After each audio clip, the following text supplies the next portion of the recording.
زبور 5ویں کتاب اور اس کا 139 باب جو 24 آیات پر مشتمل ہے۔ میر مغنی کے لیے داؤد کا مزمور۔ اے خداوند، تو نے مجھے جانچ لیا اور پہچان لیا۔ تو میرا اٹھنا بیٹھنا جانتا ہے۔ تو میرے خیال کو دور سے سمجھ لیتا ہے۔ تو میرے راستے کی اور میری خوابگاہ کی چھان بین کرتا ہے اور میری سب روشوں سے واقف ہے۔ دیکھ، میری زبان پر کوئی ایسی بات نہیں جسے تو اے خداوند پورے طور پر نہ جانتا ہو۔ تو نے مجھے آگے پیچھے سے گھیر رکھا ہے اور تیرا ہاتھ مجھ پر ہے۔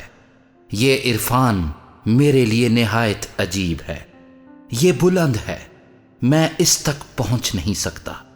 میں تیری روح سے بچ کر کہاں جاؤں یا تیری حضوری سے کدھر بھاگوں؟ اگر آسمان پر چڑھ جاؤں تو وہاں ہے، اگر میں پاتال میں بستر بچھاؤں تو دیکھ تو وہاں بھی ہے۔ اگر میں صبح کے پر لگا کر سمندر کی انتہا میں جا بسوں تو وہاں بھی تیرا ہاتھ میری رہنمائی کرے گا اور تیرا دہنا ہاتھ مجھے سنبھالے گا۔ اگر میں کہوں کہ یقیناً تاریکی مجھے چھپا لے گی اور میری چاروں طرف کا اجالا رات بن جائے گا، تو اندھیرا بھی تجھ سے چھپا نہیں سکتا، بلکہ رات بھی دن کی مانند روشن ہے۔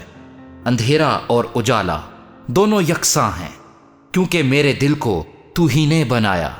میری ماں کے پیٹ میں تو ہی نے مجھے صورت بخشی۔ میں تیرا شکر کروں گا، کیونکہ میں عجیب و غریب طور سے بنا ہوں۔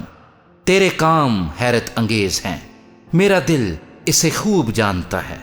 جب میں پوشیدگی میں بن رہا تھا اور زمین کے اسفل میں عجیب طور سے مرتب ہو رہا تھا تو میرا قالب تجھ سے چھپا نہ تھا۔ تیری آنکھوں نے میرے بے ترتیب مادے کو دیکھا، اور جو ایام میرے لیے مقرر تھے وہ سب تیری کتاب میں لکھے تھے، جبکہ ایک بھی وجود میں نہ آیا تھا۔ اے خدا، تیرے خیال میرے لیے کیسے بیش بہا ہے، ان کا مجموعہ کیسا بڑا ہے۔ اگر میں ان کو گنوں تو وہ شمار میں ریت سے بھی زیادہ ہیں۔ جاگ اٹھتے ہی تجھے اپنے ساتھ پاتا ہوں۔ اے خدا، کاش کہ تو شریر کو قتل کرے، اس لیے اے خون خارو میرے پاس سے دور ہو جاؤ، کیونکہ وہ شرارت سے تیرے خلاف باتیں کرتے ہیں اور تیرے دشمن تیرا نام بے فائدہ لیتے ہیں۔ اے خداوند، کیا میں تجھ سے عداوت رکھنے والوں سے عداوت نہیں رکھتا؟ اور کیا میں تیرے مخالفوں سے بیزار نہیں ہوں؟ مجھے ان سے پوری عداوت ہے، میں ان کو اپنے دشمن سمجھتا ہوں۔